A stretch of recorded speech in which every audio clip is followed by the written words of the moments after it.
Hi folks, welcome to my channel the average derma doc. ఇక మొదలెడదామా? Interferons. These are the signalling glycoproteins secreted by immune cells. Immune cells మాత్రమే కాకుండా virus infected cells కూడా ఈ interferons ని secrete చేస్తుంది to transfer inter cellular messages. So ఇప్పటికే మనకు అర్థమైంటది ఇంటర్ఫెరాన్స్ అనే వర్డ్ ఎక్కడి నుంచి వచ్చింది. Because of it's ability to transfer inter cellular messages. ఒక్కసారి ఏ సెల్ అయినా సరే వైరస్ తో ఇన్ఫెక్ట్ అయిందంటే ఆ వైరస్ ఇన్ఫెక్టెడ్ సెల్ కాస్త సిగ్నల్స్ పంపిస్తుంది అనమాట. చుట్టుపక్కల ఉన్న అన్ని నైబరింగ్ సెల్స్ ని అలర్ట్ చేస్తుంది. నేను వైరస్ ద్వారా హైజాక్ అయ్యాను. హైజాక్ అనే వర్డ్ ఎందుకు వాడుతున్నానంటే వైరస్ మన సెల్ యొక్క మెషినరీని యూజ్ చేసుకొని కొత్త వైరస్ ని ప్రొడ్యూస్ చేసుకుంటుంది అనమాట. దానంతట అది, దానికి మెషినరీ ఏమీ ఉండదు. సో ఇలా నేను హైజాక్ అయిపోయాను, మీరు అందరూ అలర్ట్ అవ్వండి, ఇమ్యూన్ సిస్టమ్ ని యాక్టివేట్ చేయండి అని సిగ్నల్స్ పంపిస్తుంది అనమాట. అందుకే దీనికి పేరు ఇంటర్ఫెరాన్స్. ఎన్ని రకాల ఇంటర్ఫెరాన్స్ ఉన్నాయి? There are 3 types. టైప్ 1 లో 7 క్లాసెస్ ఉన్నాయి. Alpha, beta, delta, EKWT. T అంటే trophoblast interferon, secreted from leukocytes, dendritic cells, macrophages. ఇక్కడ మనం డెఫినేషన్ లో ఏం చూసాం? They are secreted by immune cells అని చూసాం. సో ఇక్కడ స్పెసిఫిక్ గా ఏ ఇమ్యూన్ సెల్ ఏ టైప్ ఆఫ్ ఇంటర్ఫెరాన్ సెక్రీట్ చేస్తుందో చూస్తున్నాం. Leukocytes, dendritic cells, macrophages type 1 interferons ని సెక్రీట్ చేస్తుంది. ఇవి దేని ద్వారా యాక్ట్ చేస్తాయి? ఏ రిసెప్టార్స్ ద్వారా? Alpha receptor 1 and alpha receptor 2. INFAR interferon alpha receptor 1, alpha receptor 2. Next type 2 interferon, ఒకటి interferon gamma, secreted by fibroblast, acts via interferon gamma receptor 1, gamma receptor 2. Type 3 interferon వచ్చి lambda, T cells secrete చేస్తాయి, acts by a complex, అంటే 2 receptors కలిసి ఉన్న complex ద్వారా act చేస్తుంది, lambda receptor 1 అన్నిట్లాగానే. Next interleukin 10 receptor 2 ఈ కాంప్లెక్స్ ద్వారా యాక్ట్ చేస్తుంది మన type 3 interferon. Coming to formulations of interferons. ఏం ఫార్ములేషన్స్ లో అవైలబుల్ లో ఉంది? IV, IM. మెయిన్ కామన్ గా సబ్క్యూటేనియస్ రూట్ ద్వారానే ఇస్తుంటాం ఇంటర్ఫెరాన్స్ ని. ఇంట్రాలీషనల్, ఏరోసాల్స్, ఇవి ప్రోటీన్స్ అన్నమాట, లార్జ్ ప్రోటీన్స్. సో మనం ఓరల్ గా ఇస్తే బ్రేక్ అయిపోతుంది, అబ్జార్బ్ అవ్వదు. అందుకని ఓరల్ ఫార్ములేషన్స్ లేదు, ప్లస్ టాపికల్ ఫార్ములేషన్ కూడా లేదు. మోస్ట్ కామన్ గా యూజ్ చేసే సబ్క్యూటేనియస్ రూట్ లో ఇస్తే ఎంత బయో అవైలబిలిటీ ఉంటుంది? ఆల్ఫాకి, ఇంటర్ఫెరాన్ ఆల్ఫాకి 80%. Reaches peak in 4 to 8 hours. T-half వచ్చి 5 to 9 hours ఇంటర్ఫెరాన్ ఆల్ఫాకి. ఏ ఇంటర్ఫెరాన్ కూడా ప్లాస్మా ప్రోటీన్ బౌండ్ అనే కాన్సెప్టే లేదు. ఇది ఫ్రీగా ప్లాస్మాలో తిరుగుతూ ఉంటుంది అనమాట, ఎలాంటి ప్రోటీన్స్ కి బౌండ్ అవ్వకుండా. బీటా ఇంటర్ఫెరాన్ బీటాకి వచ్చి T-half 1 to 2 hours, bioavailability 20 to 40%. గామాకి వచ్చేసి 30 to 70%. T-half వచ్చి జస్ట్ 30 minutes ఇంటర్ఫెరాన్ గామాకి. Metabolised by rapid proteolytic degradation. ఇక్కడ స్టార్ మార్క్ పెట్టానంటే అది మెయిన్ అనమాట, ప్రోటియోలైటిక్ డిగ్రేడేషన్ మెయిన్. ఇంకా కొంచెం లివర్ లో కూడా మెటబోలైజ్ అవుతుంది, excreted via urine. Coming to mechanism of action. Antiviral, potent but non specific antiviral action చూపిస్తుంది. It stimulates ribonucleases. Nucleases అంటే which cleaves nucleus. Ribo nucleus అంటే ribonucleic acid ని degrade చేస్తుంది. So it impairs viral replication. Next it also impairs entry, assembly and release of viruses.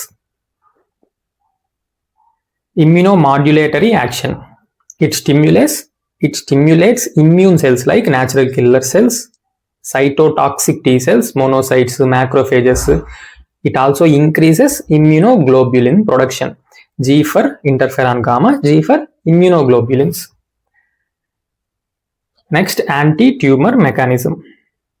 P53 gene ని stimulate చేస్తుంది. మనందరం second year యూజీలో వినే ఉంటాం ఈ P53 జీన్ ని.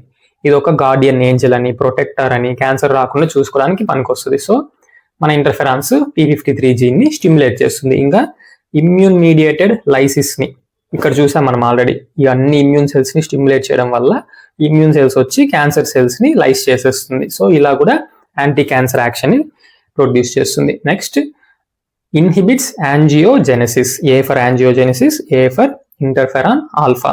క్యాన్సర్ సెల్స్ కి న్యూట్రిషన్ కావాలి కదా, సో బ్లడ్ సప్లై కావాలి, అది దాన్ని ఇన్హిబిట్ చేస్తుంది interferons. Next alpha and beta interferons cytostatic అన్నమాట. సెల్ డివైడ్ అవ్వకుండా ఆపేస్తుంది. Cell cycle arrest at G1 phase. Next interferon lambda keratinocyte proliferation ని ఇన్హిబిట్ చేసేస్తుంది. Interferon lambda. Coming to FDA approved uses, condyloma acuminata, main గా interferon alpha. Chronic granulomatous disease, main గా interferon gamma. Acuminata for alpha, granulomatous disease for gamma. అసలు ఈ chronic granulomatous disease అంటే ఏంటి? ఇది ఒక రేర్ ఇన్హెరిటెడ్ ఇమ్యూనోడెఫిషియన్సీ స్టేట్ అనమాట. NADPH oxidase అనే ఎంజైమ్ డిఫెక్టివ్ గా ఉండడం వల్ల ఇమ్యూనోడెఫిషియన్సీ వస్తుంది. ఒక మనిషి ఇమ్యూనోడెఫిషియెంట్ స్టేట్ లో ఉంటే రిపీటెడ్ ఇన్ఫెక్షన్స్ కి గురవుతారు. సో ఆ ఇన్ఫెక్షన్స్ ని కంట్రోల్ చేయడానికి, రాకుండా ప్రివెంట్ చేయడానికి, ఇమ్యూన్ సిస్టమ్ ని బూస్ట్ చేయడానికి మనం ఇక్కడ ఇంటర్ఫెరాన్ గామాని ఇస్తామన్నమాట ఈ డిసీజ్ లో. ఎయిడ్స్ అసోసియేటెడ్ కపోసి సార్కోమా, దీనికి యాంటీవైరల్ ప్రాపర్టీ ఉంది కదా, సో వాడుకుంటాం ఆల్ఫాని గామాని. As an adjuvant in malignant melanoma, same interferon alpha gamma. Off label uses వచ్చి ఆల్ఫాకి చాలా ఎక్కువ ఆఫ్ లేబుల్ యూజెస్ ఉన్నాయి. Cutaneous T cell lymphoma, B cell lymphoma, squamous cell carcinoma, basal cell carcinoma, Behcet's disease. Common గా ఆల్ఫాని వాడొచ్చు, గామాని వాడొచ్చు బెక్సెట్స్ డిసీజ్ కి. Actinic keratosis, mastocytosis, haemangioma. Interferon beta వచ్చి హర్పిస్ వైరస్ ఇన్ఫెక్షన్స్ కి ఆఫ్ లేబుల్ గా వాడతాం. నెక్స్ట్ గామా, ఇంటర్ఫెరాన్ గామా వచ్చి Behcet's disease, ectopic dermatitis, leishmaniasis. Leish ఈ తర్వాత ఐ వస్తుంది అనమాట, I comes next, leishmaniasis. Keloid. CBC with platelets, LFT RFT baseline ఒకసారి చేస్తాం, 2 weeks తర్వాత ఇంకొకసారి, ఆ తర్వాత నుంచి మంత్లీ వన్స్ చేసుకుంటాం. Coming to adverse effects. Adverse effects అనేవి డోస్ డిపెండెంట్. డోస్ పెంచే కొద్దీ అడ్వర్స్ ఎఫెక్ట్స్ కూడా పెరుగుతాయి, కానీ కంటిన్యూగా యూజ్ చేస్తూనే ఉంటే కంట్రోల్ అయిపోతుంది, పెద్ద ప్రాబ్లం ఏం కాదు అడ్వర్స్ ఎఫెక్ట్స్ వల్ల. మోస్ట్ కామన్ అడ్వర్స్ ఎఫెక్ట్ వచ్చి ఫ్లూ లైక్ సిమ్టమ్. మనకు ఫ్లూ వస్తే ఏమేమి సిమ్టమ్స్ వస్తాయి? ముందు హెడ్ ఏక్, మయాల్జియా, ఆర్థ్రాల్జియా, ఫీవర్, చిల్స్, ఇవన్నీ మోస్ట్ కామన్ గా ఇంటర్ఫెరాన్స్ ఇచ్చినప్పుడు వస్తాయి అన్నమాట. ఇవి రాకుండా మనం ముందే పారాసెటమాల్ ఇచ్చి మళ్ళీ ఇంటర్ఫెరాన్స్ పెట్టుకోవచ్చు. Next haematological side effects like neutropenia, thrombocytopenia. ఈ థ్రాంబోసైటోపీనియాని, న్యూట్రోపీనియాని మానిటర్ చేయడానికి మనం ఇక్కడ CBC విత్ ప్లేట్లెట్స్ చేస్తున్నాం. ఈ హెమటలాజికల్ సైడ్ ఎఫెక్ట్స్ అనేవి ఇంటర్ఫెరాన్స్ తో పాటుగా మిథోట్రెక్సేట్ ఇచ్చిన, ఇమాటినిబ్ ఇచ్చిన, జీడోవుడైన్, సిడోఫోర్ ఇచ్చిన ఎక్కువ అవుతుంది అనమాట haematological side effect. Next neurological side effects like concentration defects, confusion, insomnia, anxiety. Anxiety ఇక్కడ ఈ కంటే ఫస్ట్ వస్తుంది అనమాట, ఐ కమ్స్ ఫస్ట్ యాంగ్జైటీలో. లెయిష్మేనియాసిస్ లో ఈ తర్వాత ఐ వస్తుంది. Mood swings, depression. ఒకవేళ ఇంటర్ఫెరాన్స్ తో పాటు ఇంకా ఆల్కలాయిడ్స్, నార్కోటిక్స్, సెడేటివ్స్ కనిపిస్తే న్యూరలాజికల్ సైడ్ ఎఫెక్ట్స్ ఇంకా రిస్క్ పెరుగుతుంది. సో ఇక్కడే నేను డ్రగ్ ఇంట్రాక్షన్స్ ని కంప్లీట్ చేశాను. ఏ డ్రగ్స్ ఇస్తే హెమటలాజికల్ సైడ్ ఎఫెక్ట్స్ పెరుగుతాయి, ఏ డ్రగ్స్ ఇస్తే న్యూరలాజికల్ సైడ్ ఎఫెక్ట్స్ పెరుగుతాయి, ఇంతే డ్రగ్ ఇంట్రాక్షన్. సెపరేట్ హెడ్డింగ్ ఏం పెట్టి రాయలేదు.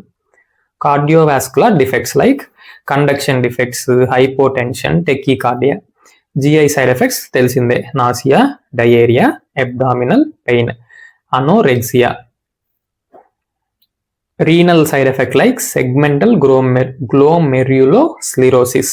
Metabolic side effects like hypocalcaemia, hyperlipidaemia. Cutaneous side effects, injection site most common గా సబ్క్యూటేనియస్ గా ఇస్తుంటాం కదా, injection site reactions, pain, xerosis, reversible alopecia. Contraindications చెప్పక్కర్లేదు, ఒకటి ఏ డ్రగ్ కైనా రాసేది హైపర్ సెన్సిటివిటీ. మిగిలినవన్నీ relative contraindications. Pregnancy category C, COPD, coagulopathies, <18 years, organ transplant recipients, significant anaemia, leukopenia. ఇది ఎలానో హెమటలాజికల్ సప్రెషన్ చేస్తుంది కాబట్టి ఆల్రెడీ సిగ్నిఫికెంట్ సప్రెస్డ్ ఉన్న వాళ్ళకి రిలేటివ్ కాంట్రా ఇండికేషన్. ఇంకా సిగ్నిఫికెంట్ హార్ట్, కార్డియోవాస్కులర్ డిఫెక్ట్స్ ఏమన్నా ఉన్న వాళ్ళకి. ఛానల్ పేరు గుర్తుందిగా, లైక్, షేర్, సబ్స్క్రైబ్ చేయడం మాత్రం మర్చిపోకండి. Thank you. హస్త ల విస్తా, దస్విదాన్య.